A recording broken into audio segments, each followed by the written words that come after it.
Fala Sucesso! Tudo bem com você? Que bom te encontrar. Mais um episódio, mais uma edição do nosso podcast, o nosso bate-papo acima de tudo. Que bom que você está aqui com a gente na tela da TV Brasília, nas redes sociais, também na nossa clube. E importante, hein, por falar em redes sociais, por falar no YouTube, ativa as notificações, se inscreve no nosso canal, dá aquela fortalecida, curte também, compartilha. Eu tenho certeza que pra gente é muito importante, você vai gostar também, beleza? Ó, o bate-papo hoje promete, vamos falar de um monte de coisas, mas acima de tudo, uma história de sucesso, que começou sem aquele incentivo, sem aquela força, aquelas condições apropriadas que muitas vezes a gente sonha ter. Não, ele foi e fez. E que bom. Vai contar pra gente como é que fez. Tô recebendo aqui Jorge Misael. Bem-vindo. Obrigado, Arthur. Obrigado pelo convite. Obrigado por me receber aqui também, falar com a sua audiência. Prazer é nosso. Jorge, conta pra gente, explica primeiramente o que é que você faz. Bem, eu sou cientista político, né? E sempre causa uma grande confusão, porque as pessoas entendem muito bem o que um dentista faz, o que um mecânico faz, o que o cientista político faz é sempre algo muito turvo, incerto, impreciso. Então, o que um cientista político faz? Ele estuda todas as instituições de poder, ou seja, poder legislativo, executivo, até mesmo judiciário, e através desses estudos ele oferece o seu insumo final para alguns grupos. Pode ser para a academia, se tornar um professor, ou pode ser para grupos privados que têm interesse em acompanhar mais precisamente essas relações de poder. Então, o cientista político nada mais é do que alguém que estuda e se dedica a entender as instâncias políticas do seu país. Essa dúvida, essa pergunta, esse questionamento surge ali na confraternização de família, todo mundo, tá? O que o Jorge faz? Tá? Com certeza. Tem sempre aquele grupo dos primos bem-sucedidos, né? Os empresários, os advogados, os médicos. E tem funcionário público. E tem aqueles que ninguém entende. Eu fico nesse que ninguém entende assim, muito bem o que faz. Mas eu tenho muito orgulho, assim, sou muito feliz no que eu faço, porque apesar dessa, talvez, confusão inicial, depois que as pessoas percebem que a gente só consegue evoluir enquanto grupo depois que tem uma compreensão e participação política mais incisiva e direta, isso também me orgulha bastante. Eu fiz jornalismo. Na faculdade a gente aprende sobre a importância da ciência política, da aplicação na sociedade, né, o acompanhamento que a ciência política traz. Mas vamos deixar esse assunto um pouco de lado, que eu queria falar também, inclusive para servir como inspiração. Ultimamente a gente tem te visto aí nas redes sociais, com destaque, se diz, eu vi você lá no Instagram do Correio e tal. Sim. Você recebeu uma honraria aí, um prêmio fantástico, mas eu queria que você falasse um pouco do teu início até chegar nesse prêmio internacional, que é o mais importante de todos, né? O prêmio mais... é o Oscar do que você faz, um prêmio internacional. Como é que foi a tua história até você se graduar? Legal. Então vamos começar lá pelo início. Eu nasci em 86, aqui em Brasília mesmo, no Hospital Regional da Asa Norte. Depois do meu nascimento, minha família se centrou ali na Samambaia, então era o início dos anos 90, na Samambaia, pensa como é que era. Não tinha esgoto, era bastante poeira, tinha chafariz, tinha carro de pipa, e era uma adrenalina terrível correr atrás do carro-pipa. E eu tô falando só para contextualizar a minha história, e eu sou muito grato por ter vivido tudo isso, sabe? Então essa é o início, assim. Minha mãe engravidou, tinha 17 anos, meu pai era praça da Polícia Militar, hoje já está afastado dessa operação. Mas esse é o início, assim, eu não vi de uma família de empresários e nem de grandes nomes ligados à política. Então, exatamente... voltando naquele início, assim, causa realmente uma estranheza. Por quê, né? Pra quê? O que você vai fazer nesse ambiente, assim? Porque tem até aquela compreensão de que política é algo sujo, algo perverso, cheio de maldade. Não gosta de política? Não gosta de política. Hoje tá na moda até falar, né? Porque tá muito polarizado, os grupos estão extremados e tal. Tem uma série de nervos aí à flor da pele. Mas, enfim, então, muito tempo ali na Samambaia, até por volta dos 12 anos, depois na QNL, em Taguatinga, onde eu tenho amigos de vida, assim, foi lá onde eu estudei, lá onde os primeiros empregos. Fazer um parênteses aqui. Claro. Você era cabeção, assim, CDF e tal? Ótima pergunta. Acho que esse é o momento de quebrar alguns paradigmas, assim, porque eu nunca fui esse aluno excepcional 9 e 10, assim, nunca fui. Eu fui um aluno que tinha as minhas dificuldades, especialmente com matérias relacionadas a exatas. Eu também. Legal, seja bem-vindo ao clube. Mas eu tinha algum interesse, alguma facilidade maior para geografia, para história, para português e tal. No meu caso, mais português. Isso. Eu era desenrolado, mas eu não era um bom aluno. E olha que E eu segurava os meus BO também. Tipo assim, ó, eu sei que eu não vou conseguir estudar, então vou prestar atenção nessa aula para ver se eu consigo tirar a média, mas... Exato. E assim, eu era aquilo. Quanto que eu preciso para passar? É isso aí. É 6? É 6. É 7? É 7. Então eu me concentrava na missão que eu tinha que cumprir. Isso. E foi isso durante o meu período ali no ensino fundamental. No ensino médio eu percebi, falei, cara, mas tá, eu posso sonhar um pouco mais, então eu preciso me dedicar também nesse sentido. E aí eu comecei a perceber, quanto mais eu me dedicava a algumas matérias, eu conseguia superar essas barreiras e dificuldades iniciais. E aí eu consegui uma bolsa. Escola pública até então. Escola pública até o final do ensino fundamental. E no ensino médio eu consegui uma bolsa para estudar em Taguatinga. E aí eu percebi, falei, cara, mas que legal essa escola, tem laboratório, tem computador à disposição. Eram dispositivos que hoje talvez seja mais natural, mas na época, assim, para mim, que vinha de escola pública, não era tão normal assim. E é fascinante, né? E era fascinante. Falei, cara, mas que bom é que eu consegui isso daqui. E aí terminei meu ensino médio nessa escola, fui pro cursinho pré-vestibular. Cheguei lá com boas notas, falei, cara, então, beleza, vou fazer aqui o primeiro vestibular e ver o que dá na UNB. Se der certo, bacana. E aí eu fui pra UNB, assim, ainda meio deslumbrado com essa primeira conquista, né, de uma bolsa. E aí cheguei lá, não consegui a nota para o curso que eu queria, que na época foi Direito. Meu Deus, ainda bem que não deu certo. Tentei e fiquei muito perto, assim, de ter conseguido uma vaga na UNB. Pô, mas eu vim aqui de algumas dificuldades, superei, estudei um pouquinho e quase passei para Direito, assim. Seria uma felicidade muito boa. Mas dediquei, falei, beleza, vou estudar um pouquinho mais para ver o que vai acontecer nos próximos ciclos. Dediquei, fui para a segunda prova, não consegui a aprovação de novo. E aí já tentei para História, falei, cara, o que está acontecendo? E hoje eu percebi que, assim, por mais que eu me dedicasse, eu tinha uma ansiedade, um peso nas minhas costas tão grande de conseguir a vaga na universidade pública, porque para mim era meio que a única saída possível, que eu chegava na prova suando, tremendo, com a boca seca, sabe? Era uma série de pressões que a minha família não me impunha, mas que eu me colocava... Você se cobrava. Psicologicamente. Falava, cara, aqui é a minha porta de saída, aqui é que tá o caminho que eu vou conseguir encontrar o sucesso. E eu coloquei essa coisa de uma forma tão pesada na minha cabeça que não funcionou. E depois de tentar algumas vezes, eu acabei me frustrando, assim, falei, cara, a universidade não é para mim, não dá certo.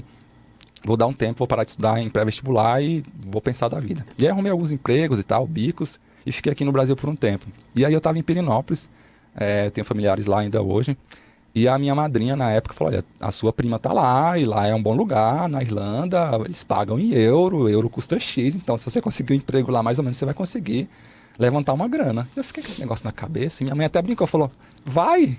Eu, não sei. E eu voltei para Brasília e fiquei aqui por mais, 2 semanas. E aí um dia, não sei, rolou um estralo, eu fui na agência de turismo, comprei a passagem para Irlanda, não tinha nem Sem ideia. planejar. Sem planejar. Nós estamos falando de que ano? 2007. Quer dizer, a internet também estava...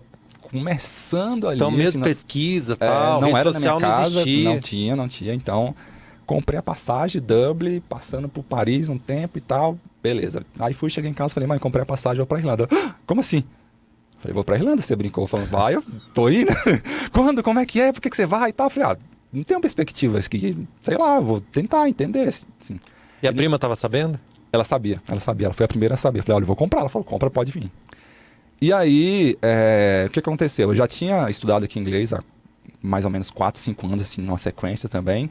Até por uma não imposição, mas uma indicação do meu pai, olha, isso aqui pode ser um diferencial para você e tal. Então era o que eu tinha naquele momento, o inglês nível intermediário e a minha juventude, né? E aí eu peguei o voo e fui para lá.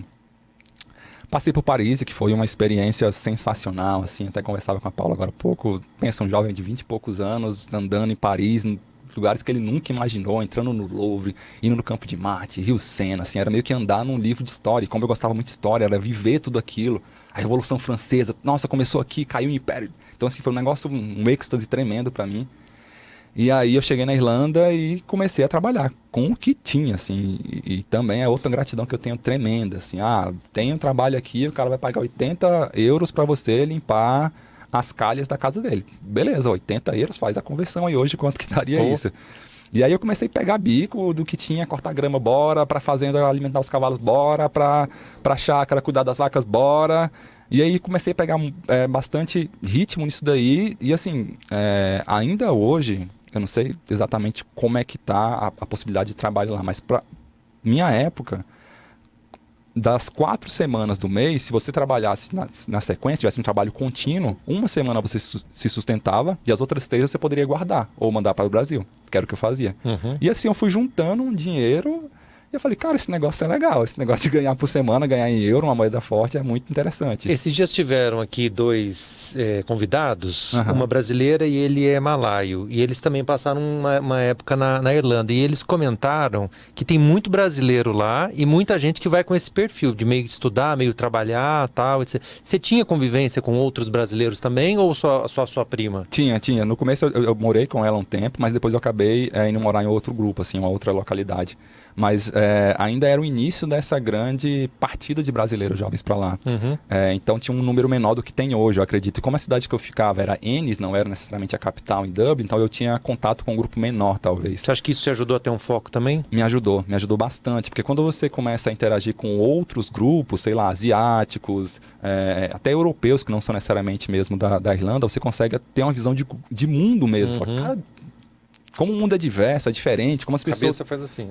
E assim, essa cabeça nunca mais volta pro lugar, porque você começa a ver, todo o seu pensamento passa a ser global, sabe? As pessoas precisam de pessoas, os problemas são globais, aquilo que tem aqui de dificuldade em Brasília, de tráfego, de tráfego em relação a transporte, transporte público, dificuldade de uma empregabilidade mais rebuscada, também tem por lá.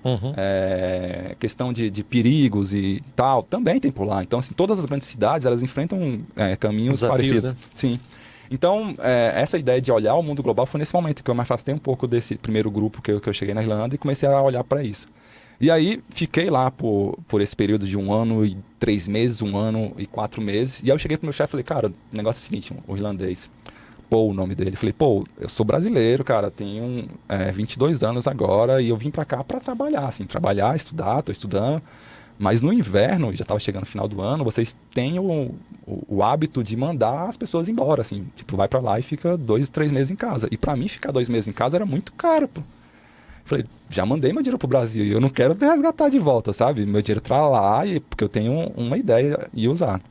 Falou, não, semana que vem a gente conversa. E eu fiquei esperando, assim, esse retorno do Paul e não tive durante 2 semanas. De novo, 3ª semana eu fui lá e comprei a passagem de volta pro Brasil. Aí de manhã ele chega e fala, Jorge, tem uma boa notícia. Fala, Paul. Você vai ficar com a gente? Eu falei, não posso.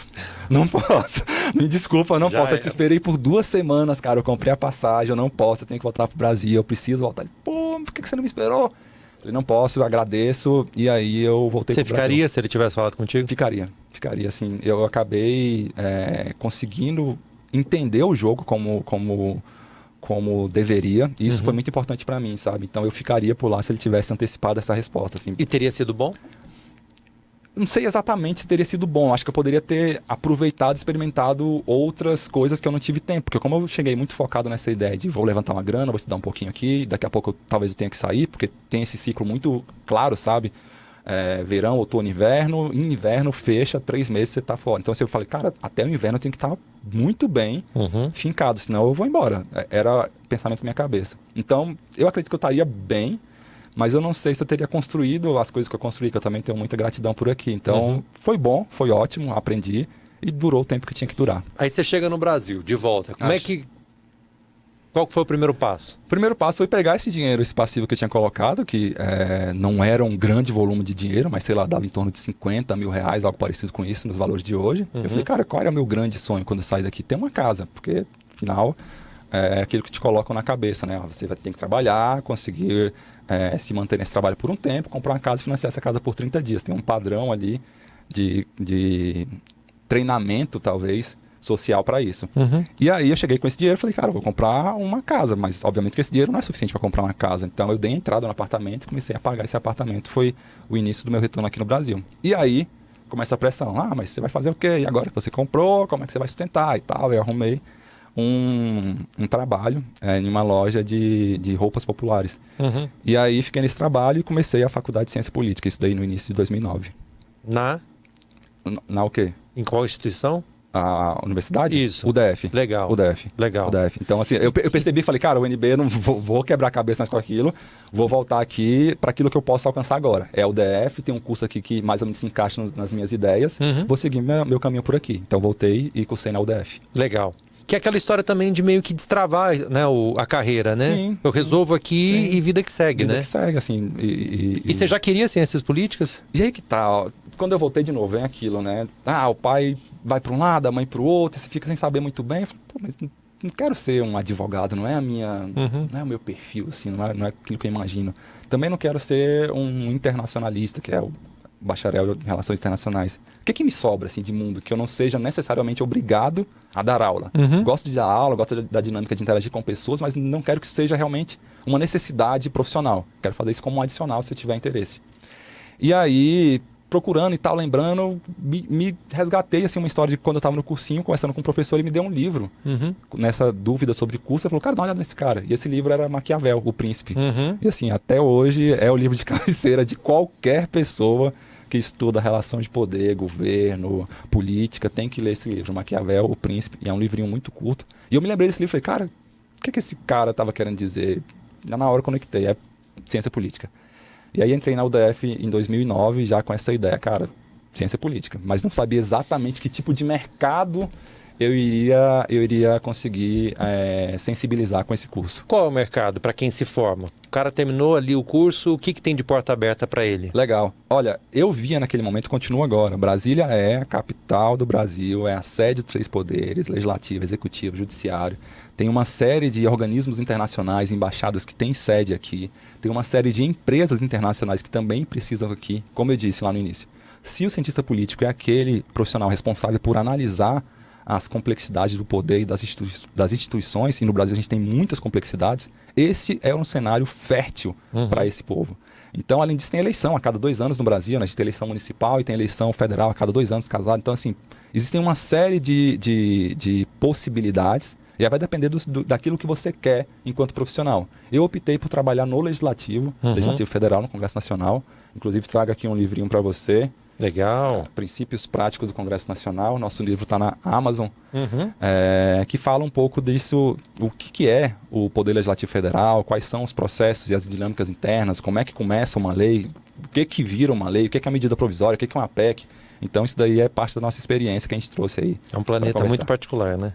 É um planeta particular, mas apaixonante. É cheio de cores e formas e cheiros e outras coisas que eu jamais imaginava. Só para você ter uma ideia. Diante disso que a gente colocou aqui anteriormente, onde é que eu iria imaginar que eu, vindo de onde eu vim, tendo seguido esse caminho até aqui, teria a chance de interagir com todos os presidentes eleitos de 88 até agora. Caramba! Eu tive a chance de lidar e me reunir com todos os eleitos até agora. Então vamos colocar aqui Sarney, Collor, FHC, Lula, Dilma, Bolsonaro, com todos eles Temer, com todos eles eu tive a oportunidade de me reunir. Em momentos diferentes da carreira, com pleitos de clientes diferentes, mas eu tive a oportunidade. Então, assim, para mim é muito rico, agora com 36 anos, ter a oportunidade de ter, de alguma forma, interagir com essas pessoas. A ciência política imaginava essa mudança tão, assim, vamos usar um termo da dramaturgia, essa reviravolta de um homem que estava no poder, passa a faixa, mas para alguém que é do time dele, aí daqui a pouco vai preso e aí volta. Dava para imaginar um enredo desse? De forma nenhuma. Em algum outro país isso aconteceria? Nem a ciência política, nem a astrologia, nem a numerologia. Janete Claire? Não, ninguém. Tem um seriado lá na Netflix, né, que é o seriado que fala bastante sobre política, House of Cards, assim. Sim. Nem os maiores editores ali do House of Cards iriam imaginar, assim, que seria possível tantas mudanças em um espaço tão curto, né? Como você narrou aí, a gente está falando de pouco mais de 10, 15 anos, tudo isso aconteceu. Então, para o personagem Lula, é uma elaboração de uma biografia perfeita. Sabe? Alguém que saiu do Nordeste do Brasil, Pernambuco, sonhava em ser caminhoneiro, assumiu sem curso superior a presidência da República, deixou uma sucessora, foi preso e volta pela força do povo. Pensa na expressão. Um enredo, né? É um enredo completo, assim, para qualquer tipo de história, e a gente vai ver isso ali para frente. Agora ninguém imaginava isso daí, não tem ciência política que dá conta. Brasil realmente. De tanta criatividade, sabe, que a gente tem por aqui. Impressionante. Vamos falar um pouco sobre o prêmio que você ganhou. Legal. Né? Como eu te falei esses dias aí nas redes sociais, apareceu em grande destaque e tal. E é interessante que eu senti nos comentários, nas curtidas, mesmo no texto do Correio, que foi um prêmio compartilhado, no sentido de que as pessoas também comemoraram junto com você, né? Uma conquista que todo mundo falou, poxa, que legal, poxa, que bacana, parabéns, né? Sim. Como é que foi isso? Uau, me emociona demais, sabe, falar sobre isso, porque, de novo, acho que a gente é uma somatória de tudo que a gente viveu, né, de pessoas que a gente se relacionou, de aprendizados, decepções e tal, então esse prêmio realmente ele não é Jorge e Misael, não, ele é um complexo de coisas, de acontecimentos. E aí, como é que foi, assim, o começo disso? Eu recebi lá no nosso escritório, na Meta Política, um grande parceiro, o Márcio Aguiar, também cientista político, ele falando sobre as associações internacionais que existiam para avaliar a atividade de grandes profissionais no mundo e tal, citou algumas aqui na América do Sul, e também citou essa lá em Washington, cadê? Washington Academy. Pô, mas que legal, como é que funciona e tal? Tem algumas pessoas que a gente pode falar? Tem, todo ano abre, você vai lá e vê qual tipo de enquadramento você se encaixa e apresenta os seus trabalhos. Falei, beleza. E aí coloquei isso numa caixinha e deixei reservado. E aí passou algum tempo e ele falou, olha, abriu o processo lá para avaliar novas propostas. Encaminha o que você tiver por aí feito nos últimos anos e vamos ver o que é que dá. Pode ser uma grande oportunidade. Falei, pô, mas será, cara? Cara, o que você tem a perder? Manda lá e vamos ver o que acontece. E assim eu fiz, assim, como a premiação ela era toda... porque quem criou o prêmio The Napolitans era o estrategista do Kennedy. Uhum. Então, ele ficava muito entediado e até enraivecido, porque todas as premiações eram de americanos para americanos. Não tinha nenhum tipo de olhar, por mais que os mexicanos fossem bons, que os hispânicos também fossem bons, para ao redor dos Estados Unidos. Ele falou, cara, eu vou criar uma premiação internacional que vai ter como idioma inicial o espanhol, mas vai olhar para o mundo todo. Uhum. Então, assim, daí surgiu essa premiação que é chamada do Oscar da Comunicação Política. E aí nós submetemos para ele uma análise preditiva do Congresso Nacional. Em que sentido? Em que a proposta de emenda à Constituição, que tratou sobre reforma da Previdência no Brasil, seria aprovada em uma determinada data.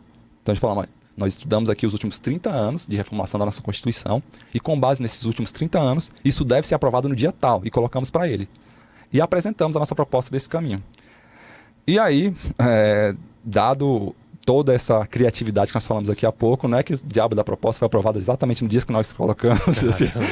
E os americanos ficaram, mano, como vocês fizeram isso e tal? Manda um pouco mais, explica de novo, faz de novo, consegue colocar de novo? Consigo. Se a matemática está pronta, você coloca os dados e os insumos vão aparecer, né? A gente colocou lá de novo, média, mediana, desvio padrão, variância, todas as possibilidades estatísticas e apontamos para uma nova data, porque lá, quando a gente fala que uma proposta foi aprovada, significa que ela passou por vários estágios de aprovação. Então, falou, próximo estágio de aprovação dessa matéria vai ser no plenário do Senado Federal e a gente coloca que vai ser o dia tal. Puf, de novo, a mesma data. Bateu de novo. Fala, não. Tempestade perfeita, hein? Assim, não me pergunte exatamente como foi. Eu só coloquei o nosso olhar e o que a gente tinha de inteligência artificial e humana para trabalhar. Porque é um conjunto de fatores ali. É impressionante, assim, as condições que podem ser criadas para se aprovar num dia após ou num dia antes, assim, e bateu exatamente nas duas previsões que nós fizemos. Nós estamos falando de que ano? 2019. Caramba. 19. Se fosse 2020, já com pandemia, 19, seria imprevisível. 19, isso. Teria mais essa variante, exatamente. Né? Legal. Então nós submetemos e assim, depois dessa segunda validação, vamos dizer assim, eles falaram, olha, nesse ano agora a gente está com algumas preocupações por conta da pandemia, mas a gente quer que você venha para Washington. Pô, beleza. E aí veio a pandemia e tal, não teve a festa, a coroação, então a gente suspendeu.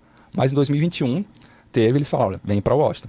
Isso é a única coisa que você recebe. Você não recebe, olha, você vai ganhar, vai ser assim. Não, vem para Washington. Pô, mas o dólar do preço que tá, vou deslocar dinheiro, não sei o que, não tenho qualquer tipo de certeza para saber se esse negócio vai funcionar ou não. Mas enfim, conversei com o meu sócio, com o André, falei, André, como dissemos lá atrás, o que a gente tem a perder? Assim, se tudo der errado, a gente vai tomar um café, vai jantar num lugar diferente. Passear no outlet, não tem nada a perder nessa altura da vida, sabe? E aí a gente coordenou um ruim, espaço, né, pros Estados Unidos, um espaço na agenda. Falei, cara, vamos. E aí cheguei lá, assim, não tinha, de novo, qualquer tipo de amarra com eles. Não conhecia os diretores da premiação, não conhecia nada. E aí cheguei no prêmio, ainda meio deslocado e olhando, assim. E é estranho, né? Porque o meu nome, Jorge, ele pode ser pronunciado de diversas formas. Jorge, George, Jorge. E ele poderia me chamar pelo meu nome da empresa, pelo meu primeiro nome, pelo último nome. Alemão, sei lá, Georg. E eu fiquei, ele vai me chamar? Será que vai chamar? Ele foi chamando categoria por categoria. E aí eu tava do lado de um painel, de repente subiu assim, a minha foto e o meu nome. agora sou eu, agora não adianta mais, sou eu. E eu fui seguindo para lá e eu fui chamando outros nomes, que era a Meta Política, que a nossa empresa também tinha sido coroada. Falei, caramba, aconteceu. Então, assim, deu certo. E eu fui seguindo pro palco, ainda sem saber. Aquilo que a gente vê em Oscar o tempo todo, assim, aquela surpresa e tal. Pra mim foi exatamente aquilo, assim, porque, de novo, eu não tinha a menor certeza de que aquilo era possível, assim, foi um momento absolutamente mágico. E, de novo, não foi algo meu, assim, foi um conjunto de acontecimentos e pessoas que me levaram a isso. Eu sei que é uma pergunta, assim, difícil de responder, porque eu vou simplificar uma história de uma forma absurda, mas eu vou fazer essa pergunta meio assim. Se você tivesse que dar o crédito a alguém, a quem você acredita essa conquista? Ou ao quê? Eu acreditaria a ousadia da nossa equipe, assim, acho que a empresa optou por fazer, Arthur, um tipo de análise política diferente do que se tinha até então, sabe? Você antes juntava alguns elementos, percepções e perguntava algo para as pessoas do seu relacionamento e fazia análise política. O que a gente optou por fazer? A nossa análise política é baseada em fatos, dados, evidências, matemática até em alguns momentos. Então a gente apostou nisso na construção da empresa há 5 anos atrás. Então eu acreditaria essa premiação à ousadia. Da meta política em fazer diferente. Olha só que legal. Fica essa dica aí, né, para você, né? Se não ousar, não vai conseguir, né? Quem não arrisca, literalmente não petisca. Exato. Quando a gente pensa num ambiente político, a gente sabe que é um ambiente extremamente ligado, né, a... vamos dizer, articulação, relacionamento, network, parará. Tem esse lado. Mas tem um outro lado também que é muito hostil, né? É uma disputa onde literalmente também as pessoas fazem qualquer coisa para chegar onde desejam, né? No ambiente político. Sim. Na carreira de um cientista político também tem essa hostilidade, e para uma pessoa que vem de condições não favoráveis como você veio, você teve que passar por algum tipo de dificuldade maior, algum momento você se sentiu diminuído, humilhado, assim, ou tentaram fazer isso? Não, sendo bem sincero, assim, depois que eu estava na universidade, que eu fui fazer o meu primeiro estágio, acompanhando o Poder Executivo, eu sentia que aquele tipo de trabalho não me chamava atenção. Mas era muito mais pelo tipo de trabalho, que era acompanhar o DOU e tal, que era algo que eu não me sentia tão interessado, assim, em fazer, não pelas pessoas em si. E depois que eu fui para a segunda empresa, que aí eu tive contato com o Congresso Nacional, eu falei, uau, é isso aqui, é o que eu quero fazer, é o tipo de atividade que eu posso fazer por décadas. Então, não as pessoas, e assim, depois você começa a escrever, você começa a ter uma constância de resultados naquilo, você começa a ser respeitado também. Então, você pode não gostar da minha metodologia, do que eu faço, da minha cara, mas você não pode deixar de negar os resultados que eu apresento para os meus clientes. Então, assim, depois de... Estou agora com 12 anos, o que é uma marca para mim, pessoalmente. Tem resultados aí, pode procurar, a gente está cada dia mais evoluindo nos nossos processos internos, representamos hoje grupos importantes do Brasil, tanto associações, empresas, sindicatos, ONGs. Partidos também? Partidos não, a gente optou por fazer um tipo de continuidade financeira da empresa por viés privado. Então, o dinheiro que sustenta a meta política hoje é 100% privado. A gente não tem nenhum tipo de relação com, a não ser para pesquisa, né? Mas aquilo que nos sustenta hoje é dinheiro privado. Então, não tive essa hostilidade, só para finalizar. E depois de tanto tempo batendo em algumas teclas, eu comecei a ter esse respeito do ambiente também. Você comentou sobre a história do ensino médio e realmente é fascinante ter a oportunidade, né? Até que ponto você acha que essa oportunidade, no teu caso foi uma bolsa, ajuda de fato a quem vem de uma realidade de carência tal? Até que ponto isso foi determinante na sua vida a gente percebe, mas estender isso para todo mundo, você acha que faz diferença? Demais. Eu acredito que, assim, olhando para o Brasil, Arthur, nós estamos sentados num barril de ouro, sabe? O Brasil tem tudo que precisa para crescer. Tem um povo jovem, criativo, tem minério, tem água potável. E, por outro lado, tem as contradições também, né? Tem desigualdade, tem fome, tem uma série de outras coisas. Como é que você consegue chegar a um equilíbrio de tudo isso? Para mim, foi pela educação. Por meio da educação, por meio de bolsas e alguns incentivos familiares, às vezes até uma persistência, uma teimosia minha mesmo, mas foi por meio da educação. Então, foi o caminho que eu encontrei, que várias outras pessoas que hoje circulam nesses ambientes de poder, né, querendo ou não, a ciência política, a política ainda é um ambiente de poder, então várias pessoas que hoje eu tenho a oportunidade de trabalhar e lidar, eles também passaram por dificuldades, cada um a sua forma e a sua intensidade, mas pela educação foi possível superar tudo isso. E expandir isso, oferecer isso o máximo possível para todas as pessoas. Sim, sim, porque, de novo, se a gente tem tantas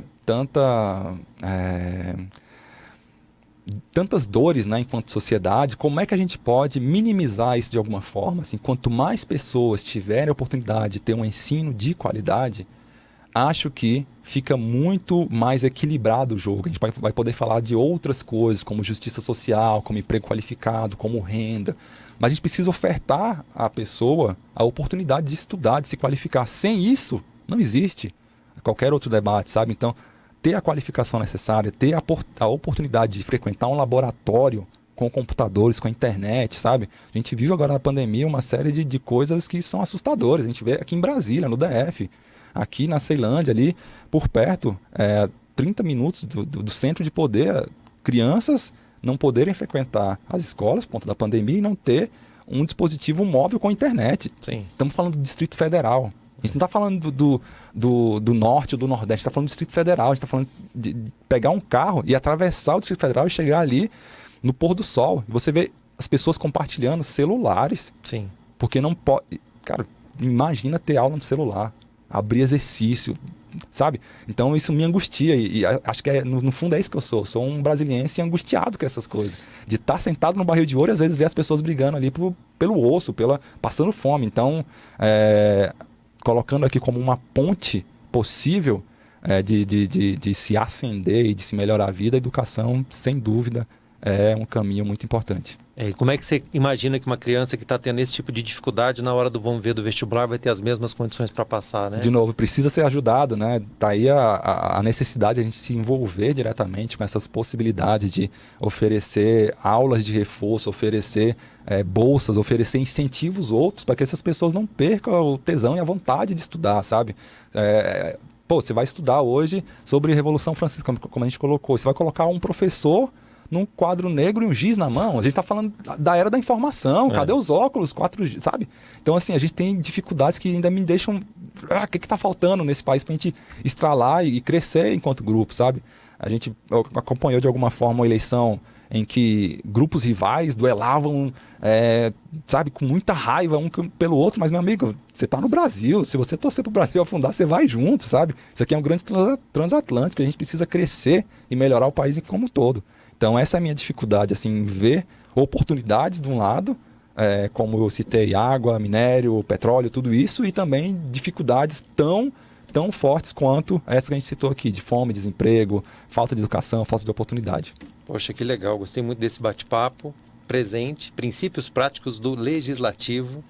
Que legal, parabéns, viu, por essa trajetória. Vou pedir uma coisa para você que nós não combinamos. Claro, não vai ser para cantar, né? Uma palhinha do Jorge Misael. Se você puder, meio que repetir, talvez, ou fazer aqui pela primeira vez, não sei, o discurso que você fez ali ao ganhar o prêmio de agradecimento, de repente homenagear as pessoas que te ajudaram nessa trajetória. O que você diz naquela hora, assim, que você fala, cara, no que você faz nesse ano, segundo essa banca aqui, que só tem gente fera, você foi o melhor do mundo. Sim. Como é que você expressou lá na hora do vamos ver? Para mim foi olhar para o meu passado, né? Ver os meus pais, ver minha avó, os meus avós, ver a minha família, assim, e você perceber que de alguma forma eles também te ajudaram, sabe? Com os incentivos que tinham às mãos naquele momento. Então você vai olhando, eu passei por isso, eu superei aquilo outro, a minha equipe está aqui do lado, a gente construiu juntos. Então, assim, foi muito mais uma conjunção de pessoas e relacionamentos e construção que foi a premiada daquela noite. Então, se eu pudesse repetir de alguma forma, eu colocaria, cara, agradeça a sua família, os seus pais, eles te deram tudo o que puderam, talvez não era o que você queria, mas era o que eles puderam te dar. Agradeça seus amigos que estiveram do seu lado para te criticar em algum momento, para te ajudar em outros. Agradeça a sua equipe que construiu contigo algo importante. Então, agradeça as pessoas que estão ao seu redor. Afinal, 2023 vem aí, é importante a gente estar ladeado de pessoas que querem o nosso bem. Que legal. De arrepiar, é emocionante. Enquanto você falava a tua história, eu me lembrei de um acontecimento esses dias. Eu estava caminhando ali e tal, no meu bairro, e um murinho assim, aí um cachorro desses gordinho, mais que parece bravo, mas não é, sabe? Acho que é bulldog, Bulldog. bulldogzinho. Então não era muito alto o muro, Sim. mas o bulldog tentava vir e não conseguia. Ele batia assim, ia, arranhava o murinho e não conseguia. Ia e arranhava o murinho e não conseguia. E aí ele foi, tentou umas 5, 6 vezes, eu só observando ele ali e tal. Será que eu ajudo, não ajudo e tal? E eu percebi que ele deu uma cansada. Ele foi dar uma volta, tal, etc, etc. Aí eu fui mexendo no celular. Quando eu olhei, ele veio de novo, aí com mais espaço, uma distância maior, foi E pegou. Passou. E aí fica essa lição que também aconteceu na sua vida, que de repente está acontecendo com você que estuda, que tenta um concurso público, que quer empreender, que quer uma carreira, que às vezes a gente não precisa perder o foco, mas é necessário a gente se distanciar um pouquinho daquilo que a gente está tentando para ganhar um fôlego a mais, outras experiências, outra vivência, musculatura para vir com tudo e aí alcançar o que a gente deseja. Foi o que aconteceu você indo para a Irlanda, Sim. tirou aquele foco do vestibular que estava te travando, Sim. e aí a carreira decolou. Exatamente. Obrigado pela sua audiência, sua companhia, agradecer a galera que tá da parte técnica também, Dona Paula Renata Câmara, seu Wesley que hoje está aqui na operação, Lelê no pedaço, e você acima de tudo, que é a nossa figura mais importante, o nosso protagonista aqui. Valeu, um abraço, até mais!